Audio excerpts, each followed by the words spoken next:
பெரியம்மா அந்த கார்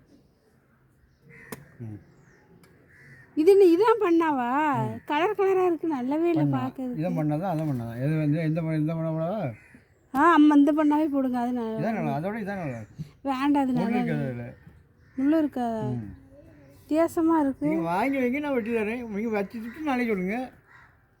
நீங்கள் சொன்னால் நல்லா தான் இருக்குது, நல்லா தான் இருக்குன்னு சொல்லி தான் பிறகு ஃபோட்டோ எடுக்கணுமோ? இது என்னது? புள்ளிக்கலவா? புள்ளிக்கலவா அது இது வேணுமா? அதெல்லாம் வேண்டாம். 3 மீன் இருக்குது. அதெல்லாம் வேண்டாம். சரி, இதே போடுங்க. சொல்லவா? ம், தின்னா இருக்குது. தின்ன அடுத்து விட்டு தின்ன